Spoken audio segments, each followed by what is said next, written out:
Hello everyone, so today we will learn about laws of chemical combination. So first law के बारे में देखते हैं. First law was proposed by Antoine L. Lavoisier. Antoine L. Lavoisier. Right. So you have to remember the names of the scientists which I am telling and also the spellings. Right.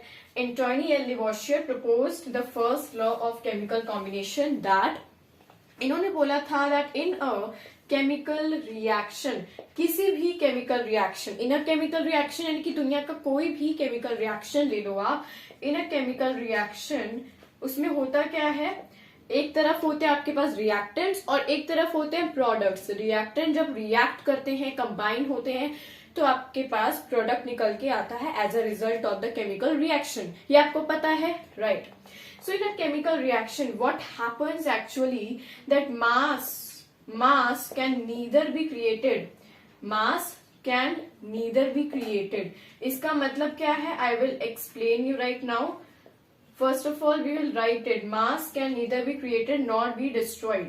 यानी कि एक chemical reaction में एक तरफ है reactants, एक तरफ है प्रोडक्ट्स. अब जो रिएक्टेंट का जो आपके पास मास है, फॉर एग्जाम्पल हम ले रहे हैं CaCO3 को, यानी कैल्शियम कार्बोनेट को.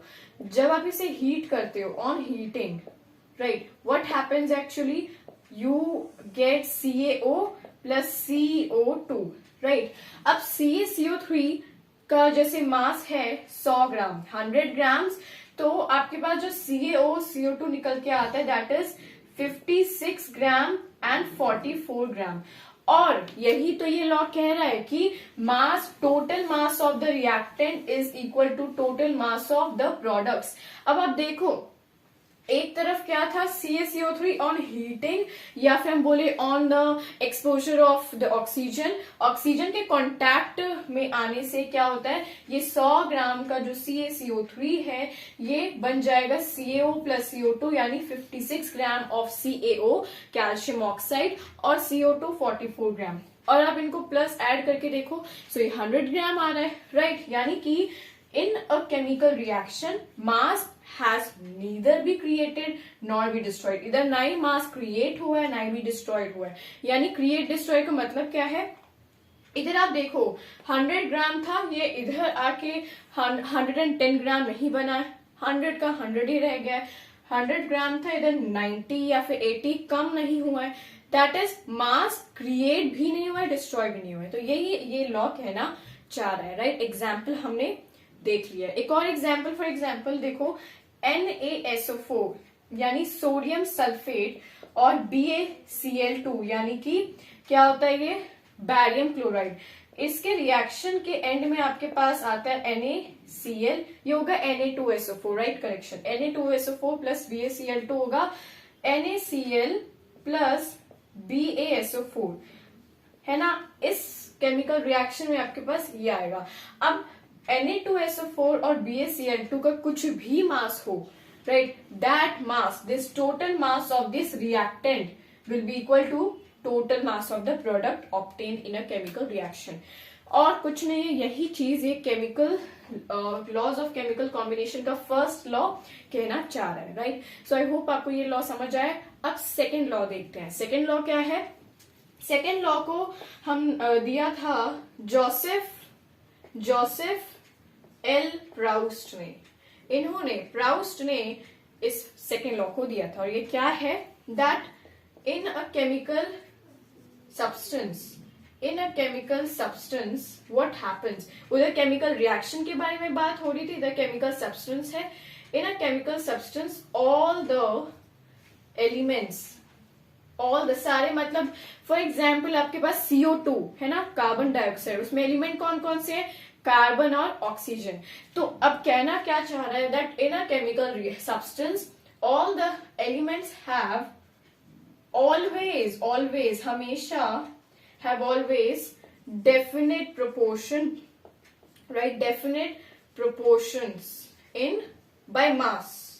जो सारे एलिमेंट्स होते हैं वो हमेशा डेफिनेट प्रोपोर्शन में जाके मिलते हैं. इसका मतलब क्या है, फॉर एग्जाम्पल CO2, इसमें क्या है, CO2 में आपके पास C और O2 है, C प्लस O2.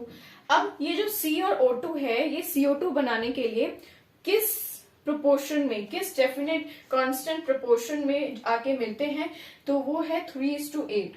अब ये 3:8 क्या है, ये इनका यही रेशियो बाय मास है। ये क्या है, CO2 का ratio by mass. Ratio by mass यानी कि, अब देखो, रेशियो बाय मास यानी कार्बन जो है, कार्बन की एक एटम का जो मास होता है वो होता है 12। ऑक्सीजन के एक एटम का मास 16 होता है, और 16 होता है, लेकिन जब 2 एटम्स है तो 2 एटम्स का 32 हो गया, राइट। तो 12:32 का रेशियो हो गया बाय मास। अब समझ आया दैट बाय मास क्या है। मास of this 1 atom of carbon, mass of this 2 atoms of oxygen. तो इसे आप अगर कट करोगे, इसे अगर आप क्या करोगे, कट करोगे, so you will get here 3:8। So that is why ये 3:8 है। फॉर एग्जाम्पल एक और देखते हैं, कैल्शियम ऑक्साइड का, CaO का। इसमें जो आपके पास कैल्शियम है, एक कैल्शियम एटम का जो आपके पास मास है वो होता है 40, राइट। और ऑक्सीजन का कितना होता है, एक का होता है 16। तो 40:16, इसे और हम कैंसिल कर देंगे। So now you will get what, 20 और 8।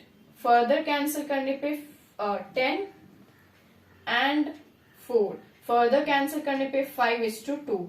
सो ये है, हमने इसको कैंसिल करते गए एंड 5:2 इसका रेशियो है। और ये रेशियो बिल्कुल डेफिनेट होता है। दैट इज वाई ये लॉ क्या कह रहा है, in a chemical substance all the elements have always definite proportions. All the chemicals are present in a definite proportion. ठीक है, ये इसका मतलब है। All the elements are in definite proportion. So ये एग्जाम्पल्स के थ्रू मैंने आपको समझाया that what is about the second law. First law में था, फर्स्ट लॉ में रिएक्टेंट्स का जो टोटल मास है that is equal to the total mass of products.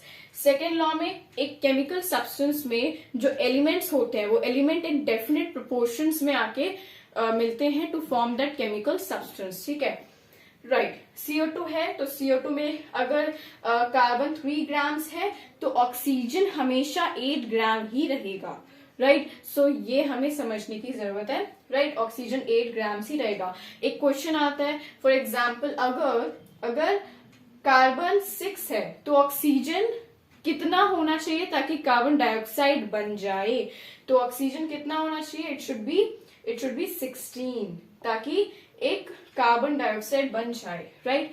तो ऐसे क्वेश्चंस भी आते हैं। अब हम क्या करेंगे, कुछ क्वेश्चन सॉल्व करेंगे on this laws of chemical combination, क्योंकि अब हमने इन दोनों लॉ को समझ लिया है तो क्वेश्चंस करने की बारी। सो पहला क्वेश्चन आपकी स्क्रीन पे है, that is 4.2 gram mass given है NaHCO3 यानी सोडियम बाइकार्बोनेट का मास गिवन है 4.2 ग्राम, और इससे हमने ऐड किया है एसिटिक एसिड यानी CH3COOH, राइट। तो एसिटिक एसिड के साथ ऐड किया है, और मेनली आपको क्या देखना है कि मास इधर गिवन है NaHCO3 4.2 ग्राम और एसिटिक एसिड का मास गिवन है 10 ग्राम। ठीक है, और उसके बाद बोला गया है कि जो रिएक्टेंट्स है उसके मास गिवन है, ये रिएक्टेंट ही तो है तो उसके मास गिवन है। उसके बाद आपको प्रोडक्ट्स का बोला गया है दैट CO2 रिलीज है, यानी वो क्या प्रोडक्ट है एक तरह से। सो CO2 इज व्हाट 2.2 ग्राम बोला गया है, इतना ग्राम CO2 रिलीज हुआ है। एंड बाकी बचा जो रेसिड्यू है उसका आपके पास 12 ग्राम गिवन है मास, और बोला गया दैट शो दैट कि ये जो हमारे पास केमिकल रिएक्शन चल रहा है, ये जो लॉज ऑफ केमिकल कॉम्बिनेशन का फर्स्ट लॉ है यानी law of conservation of mass, उससे एग्री करता है। ठीक है, तो वो हमें बोला गया है, राइट। सो हम सॉल्व करते हैं। आई होप आपको क्वेश्चन समझ आ गया है that what is the question about. So answer है, क्या हम कैसे शो करेंगे, हमें प्रूव करना है। So the answer is what, सबसे पहले हम लिखेंगे ये केमिकल रिएक्शन जो एक्चुअली में हमें क्वेश्चन में गिवन है, right. So let us right that ये आपके पास एसिटिक एसिड का फॉर्मूला है दैट गिव्स अस CO2 और कुछ रेसिड्यू है, राइट, रेसिड्यू है। अब हमें इससे तो मतलब नहीं है, हमें मतलब इसके मास से। इसका मास है 4.2 ग्राम और इसका मास है एसिटिक एसिड का 10 ग्राम, राइट। और फिर इसका CO2 का मास 2.2 ग्राम गिवन है और रेसिड्यू का मास 12 ग्राम गिवन है। आपको बस प्लस करने हैं मास, ठीक है।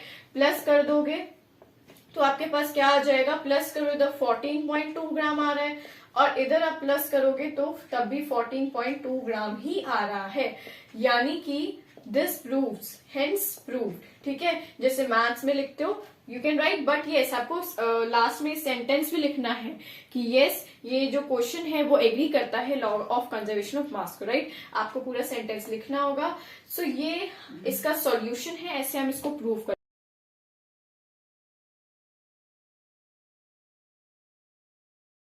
Now the question is Na2SO4 का आपके पास मास गिवन है 2.36 ग्राम, राइट। और BaSO4 का जो मास है that is also given 3.88 gram. NaCl का भी मास गिवन है 1.94 ग्राम। अब क्या बोला गया है, ये जो Na2SO4 है इसे हमने ऐड किया है किसके साथ, BaCl2 के साथ। वाई हमने इसके साथ क्यों ऐड किया, ये दोनों रिएक्टेंट्स हैं इस केमिकल रिएक्शन के हमारे, और जो प्रोडक्ट्स हैं ये हमारे प्रोडक्ट्स हैं, ठीक है, ये हमारे प्रोडक्ट्स हैं। सो हमें क्या पूछा गया है दैट BaCl2 का क्या मास होगा। बहुत इजी है क्योंकि law of conservation of mass के अकॉर्डिंग क्या हो जाएगा, दोनों के दोनों जो साइड्स हैं उनके जो मास हैं वो इक्वल हो जाएंगे।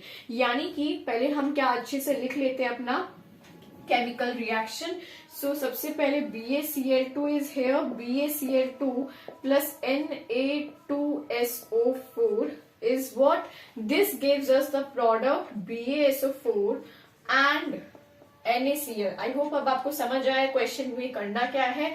BaCl2 का मास हम x ले लेते हैं, x ग्राम, क्योंकि हमें उसका फाइंड करना ही है।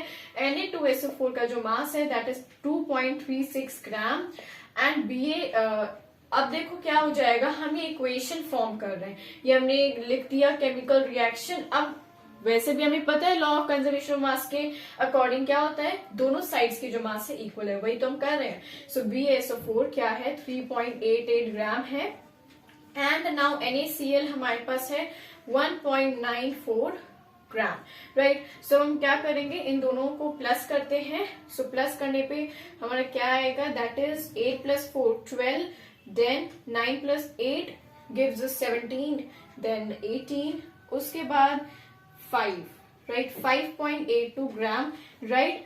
और इसके बाद x ग्राम प्लस ये सारा सेम एज इट इज लिखना है। उसके बाद तो आपका फाइनल स्टेप्स आ जाएंगे, दैट इज 5.82 में हमने माइनस कर देना है 2.36 ग्राम को। तो ये माइनस करेंगे हम 5.82 को 2.36 ग्राम से। So you can minus, you can subtract it, ये हो जाएगा 4, 6 एंड 3, तो 3.46 ग्राम हो गया है इसका answer. I hope I have not done any calculation mistake here, right. तो बेसिकली आपको क्वेश्चन को ऐसे करना।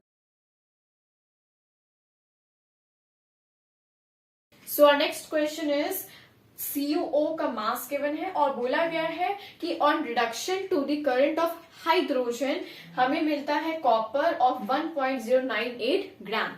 अब ये फर्स्ट केस था, ठीक है, ये था हमारा फर्स्ट केस। अब ये जो सेकंड केस है ये क्या है, हमारे पास क्यूप्रिक एसिड ऑक्साइड का हमारे पास गिवन है मास और बोला गया on reduction it gives us copper of how much 1.179 gram.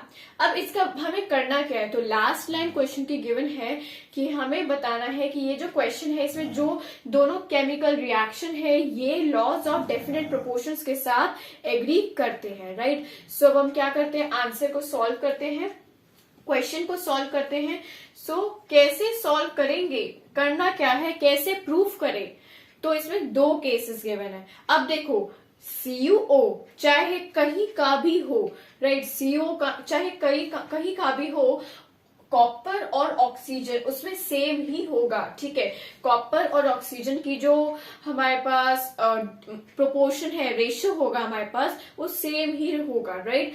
For example अगर कॉपर 80% है ना तो ऑक्सीजन 20% ही मिलेगा हर एक कॉपर ऑक्साइड में, और वही होना चाहिए दोनों, केसेस में। तो हमें वही प्रूफ करना है, राइट। तो कैसे प्रूफ करेंगे, वही हमें क्या करना होगा, परसेंटेज निकालते हैं किसका, कॉपर और ऑक्सीजन का, इन दोनों केसेस में। तो ये बना दी हमने लाइन, और दोनों केसेस में हम कॉपर और ऑक्सीजन का परसेंटेज निकालेंगे। फर्स्ट केस क्या है हमारे पास, फर्स्ट केस में है हमारे पास कॉपर का percentage that is 1.098 gram 1 point. आपको परसेंटेज निकालना आता है, कॉपर का मास ऊपर और कॉपर ऑक्साइड का मास नीचे, एंड मल्टीप्लाई बाय 100। अब इसका जो आंसर आपके पास आएगा दैट विल बी 79.85%। ठीक है, हम परसेंटेज निकाल रहे हैं, आंसर 79.85। तो दूसरे केस में भी 79 के आसपास ही आना चाहिए। ठीक है, या तो एग्जैक्ट या तो उसके आसपास ही आना चाहिए। अब हम ऑक्सीजन का निकालते हैं। ऑक्सीजन का जो परसेंटेज है वो क्या है, सबसे पहले हमने क्या देखना है, देखो ऑक्सीजन का हमें मास नहीं गिवन है, तो बहुत इजी है। हमने निकाल लिया कॉपर का मास, तो 100 में से माइनस कर दो 79.85, तो आपके पास आएगा आंसर 20.15%। अब हमें केस 2 का निकालना है, ये है हमारा केस 2, तो इसका हम निकालेंगे सेकेंड केस। ठीक है, ये है सेकेंड केस। सबसे पहले हम निकालेंगे कॉपर का। So copper is what, is equal to, copper का मास बोलो कितना है, 1.179 अपॉन 1.476 ग्राम क्यूप्रिक एसिड का मास, और परसेंटेज निकालने के लिए डिवाइड बाय मल्टीप्लाई बाय 100। ठीक है, तो इसका आंसर जो है सॉल्व करके वो आ रहा है 79.85%। ठीक है, अब हम देखते हैं ऑक्सीजन का कितना होगा। ऑक्सीजन का जो परसेंटेज है, बिल्कुल हम 100 से माइनस कर देंगे। 100 से माइनस करने के बाद हमारे पास ये आएगा कितना, हमारे पास ये आएगा 20.12। अब आप देख पा रहे हो कि हाँ, कॉपर का 79.85 इसमें, और सेकेंड केस में 79.87, लगभग सेम ही है। इसमें 79.8, इसमें 79.8, तो बिल्कुल exact we can say yes it is same, right. So हम बोलेंगे हाँ, कॉपर का जो रेशियो है, कॉपर का जो अमाउंट है, दोनों में सेम। ऑक्सीजन का भी देख लो, 20.15 और 20.12, क्या फर्क है इसमें, 20.1 ही तो है। So that is what we can say, oxygen भी सेम है, तो हम बोलेंगे कि यस, ये लॉ ऑफ डेफिनेट प्रोपोर्शन के साथ एग्री कर रहा है, क्योंकि कॉपर ऑक्साइड का जो दोनों केसेस में, ठीक है, हमारे पास कॉपर ऑक्साइड क्यूप्रिक ऑक्साइड, तो दोनों केसेस में हमारे पास कॉपर और ऑक्सीजन का जो मास है, या हम बोले परसेंटेज, बिल्कुल सेम आ रहा है, यानी कि बिल्कुल डेफिनेट प्रोपोर्शन में। कोई भी आप CuO ले लो, वो डेफिनेट प्रोपोर्शन में ही मिलेंगे।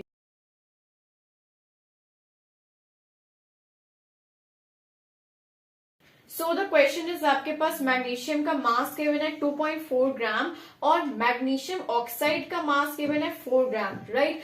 अब क्या बोला गया है second line of the question में, दैट आपके पास मैग्नीशियम कार्बोनेट है, ठीक है, MgCO3, ऑन हीटिंग, जब हीट करते हो MgCO3 को, तो आपके पास MgO मिलता है, जिसमें कि आपके पास कितना मैग्नीशियम है, 60%, एंड ऑक्सीजन आपके पास 40% है। अब आपको फिर से लॉ ऑफ कांस्टेंट प्रोपोर्शन या डेफिनेट प्रोपोर्शन को प्रूफ करना है, ठीक है, इलस्ट्रेट करना है। तो भाई हमारे पास फिर से दो केसेस हैं। सेकेंड केस में हमने देखा कि हाँ, परसेंटेज गिवन है, तो फर्स्ट केस में क्या हम परसेंटेज निकाल सकते हैं, बिल्कुल। फर्स्ट केस देखो, Mg और O का ही तो परसेंटेज गिवन है, तो इसमें भी हम Mg और O का परसेंटेज निकाल सकते हैं। सबसे पहले हम Mg का परसेंटेज निकालेंगे, तो percentage of Mg in MgO, यानी magnesium in magnesium oxide is what, हमारे पास मास गिवन है 2.4 ग्राम, ठीक है, और total mass is what of the, total mass of this MgO that is 4 gram, and इसको हम कर देंगे 100 से मल्टीप्लाई। तो बेसिकली इसे हम क्या करेंगे, सॉल्व करते हैं, और ये हो जाएगा 60%, ठीक है, you can solve by yourself also, तो ये हो जाएगा 60%, राइट। अब देखो ऑक्सीजन का तो मास गिवन ही है, तो क्या हुआ 100 से अगर हम 60 से मल्टीप्लाई तो कर ही सकते हैं, तो 100 minus 60 is equal to 40%. That is what percentage of oxygen is. ठीक है, ऑक्सीजन इज, यानी कि हेंस प्रूव्ड.